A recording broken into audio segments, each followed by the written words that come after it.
Hello guys, welcome back to my channel. இன்றைக்கி நம்ம சேனலில் கடாய் வெஜிடபிள் பண்ண போகிறோம். ரெஸ்டாரண்ட் ஸ்டைலில் பண்ணியிருக்கேன். வாங்க வீடியோக்குள்ளே போகலாம். அதுக்கு முன்னாடி நம்ம சேனலை மறக்காமல் சப்ஸ்கிரைப் பண்ணிவிடுங்க. பக்கத்தில் இருக்க பெல் ஐக்கானையும் தட்டி விட்டுருங்க. மேலும் வீடியோஸ் போட மோட்டிவேட்டிங்காக இருக்கும். ஃபஸ்ட்டு கேஸ் ஸ்டவ்வில் ஒரு சின்ன பாத்திரம் வச்சுக்கலாம். அதில் 2 டம்ளர் அளவுக்கு தண்ணி சேர்த்துக்கலாம். தண்ணி சேர்த்துட்டு கட் பண்ணி வச்சுருக்க வெஜிடபிள்ஸ் எல்லாம் சேர்த்துக்க போகிறேன். ஒரு கேரட், 5 பீன்ஸு, ஒரே ஒரு உருளைக்கிழங்கு இந்த மாதிரி நீட்டு வாக்கில் கட் பண்ணி எடுத்துக்கோங்க. இது கூட 1 டீஸ்பூன் அளவுக்கு உப்பு, 1/4 டீஸ்பூன் அளவுக்கு சர்க்கரை ஏன் சேர்க்குறேன்னா வெஜிடபிள்ஸோட கலர் மாறாமல் இருக்கும். சேர்த்துட்டு நல்லா கலந்து விட்டுருங்க. இது கூட உங்களுக்கு பிடிச்ச எல்லா வெஜிடபிள்ஸும் சேர்த்துக்கலாம். இது தொடர்ந்து ஒரு 5 நிமிஷம் மீடியம் ஃப்ளேமில் வச்சு கொதிக்க விடுங்க. வெஜிடபிள்ஸ் ஒரு 3/4% நல்லா பாயில் ஆகி வரட்டும். 3/4% பாயில் ஆகிடுச்சு. தண்ணியை மட்டும் ஃபில்டர் பண்ணி வச்சுக்கலாம். ஏன்னா வெஜிடபிள்ஸ் இன்னும் நல்லா பாயில் ஆகிடும். கேஸ் ஸ்டவ்வில் ஒரு நான்ஸ்டிக் ஃப்ரை பேன் வச்சுருக்கேன். இப்போ மசாலா ரெடி பண்ண போகிறோம். 2 காஞ்ச மிளகாய் கிள்ளி சேர்த்துக்கலாம். ஒரே ஒரு பிரிஞ்சி இலை, ஒரு ஏலக்காய், 4 லவங்கம் சேர்த்துக்கலாம். 1 ஸ்பூன் அளவுக்கு மிளகு, 2 ஸ்பூன் அளவுக்கு தனியா, 1 டீஸ்பூன் ஜீரகம், ஒரு 1/4 டீஸ்பூன் அளவுக்கு சோம்பு ரெண்டுத்தையும் சேர்த்துக்கலாம். கொஞ்சமாக பட்டை எல்லாத்தையும் சேர்த்துட்டு 3லேருந்து 4 நிமிஷம் லோ ஃப்ளேமில் வச்சு நல்லா வறுத்து விட்டுடலாம். 4 நிமிஷம் தொடர்ந்து வறுத்து எடுத்தாச்சு. கலர் இந்த அளவுக்கு மாறி இருக்கணும். கொஞ்சம் சூடு ஆறிட்ட உடனே அரைச்சி எடுத்துக்கலாம். இப்போ அதே ஃப்ரை பேனில் 1 டேபிள் ஸ்பூன் அளவுக்கு எண்ணெய், கடலை எண்ணெய் சேர்த்துருக்கேன். எண்ணெய் நல்லா சூடாயிட்டக்கப்புறம் ஒரு மீடியம் சைஸ் கேப்சிகமை அரிஞ்சு வச்சுருக்கேன். ஒரே ஒரு வெங்காயம், மீடியம் சைஸ் வெங்காயத்தையும் இந்த மாதிரி பெருசாக அரிஞ்சு வச்சுக்கோங்க. கேப்சிகமும் வெங்காயம் சேர்த்துட்டு லேசாக வறுத்து விட்டால் போதும். அதோட பச்சை வாசனை போயிட்டக்கப்புறம் வேக வச்சு தண்ணி இழுத்து வச்சுருந்த வெஜிடபிள்ஸ் எல்லாத்தையும் சேர்த்துக்கலாம். இது கூட நீங்கள் காலிஃப்ளவர் வேணும்னா கூட சேர்த்துக்கலாம். நம்ம வறுத்து வச்சுருந்த பொடியை அரைச்சி எடுத்துகிட்டு வந்தாச்சு. கொஞ்சம் கோஸாகவே அரைச்சி எடுத்துக்கோங்க.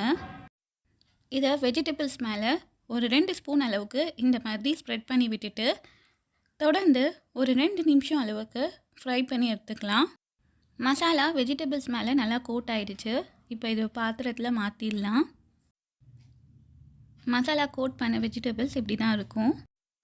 அதே ஃப்ரை பேனில் 1 டேபிள் ஸ்பூன் அளவுக்கு எண்ணெய் நல்லா சூடாயிட்டக்கப்புறம் 1 டீஸ்பூன் அளவுக்கு ஜீரகம் பொரிஞ்சதுக்கப்புறம் 2 மீடியம் சைஸ் வெங்காயத்தை சிறுவை நறுக்கி வச்சுருக்கேன். அதை சேர்த்துடலாம். வெங்காயம் சேர்த்துட்டு நல்லா கண்ணாடி பதம் வர வரைக்கும் வதக்கி விட்டுக்கலாம். வெங்காயம் கண்ணாடி பதம் வந்துடுச்சு. இப்போ 1 ஸ்பூன் அளவுக்கு இஞ்சி பூண்டு விழுது, இஞ்சி பூண்டோட பச்சை வாசனை போகிற வரைக்கும் நல்லா வதக்கி விடலாம். இஞ்சி பூண்டோட பச்சை வாசனை போயாச்சு. 2 மீடியம் சைஸ் தக்காளியை மிக்ஸி ஜாரில் சேர்த்து நல்லா அரைச்சி எடுத்துகிட்டு வந்திருக்கேன். பேஸ்ட் மாதிரி இதை சேர்த்துக்கலாம். சேர்த்துட்டு இது கூட மசாலாலாம் சேர்க்க போகிறேன். 1/4 டீஸ்பூன் அளவுக்கு மஞ்சள் தூள், 1 டீஸ்பூன் அளவுக்கு தனி மிளகாய் தூள், 1 டீஸ்பூன் அளவுக்கு மல்லித்தூள் சேர்த்துட்டு மசாலாவோட பச்சை வாசனை போகிற வரைக்கும் நல்லா வதக்கி விட்டுடலாம். இது கூட நம்ம அரைச்சி வச்சுருந்த கரம் மசாலா ஃபுல்லாக சேர்க்காம இதில் 1/2 டீஸ்பூன் அளவுக்கு தனியாக கரம் மசாலா எடுத்து வச்சுக்கலாம் கடைசியாக சேர்க்கறதுக்கு. மசாலா சேர்த்துட்டு இந்த மாதிரி ட்ரையாக ஆகிற வரைக்கும் நல்லா வதக்கி விட்டுக்கோங்க. மசாலாவோட பச்சை வாசனைலாம் போயாச்சு.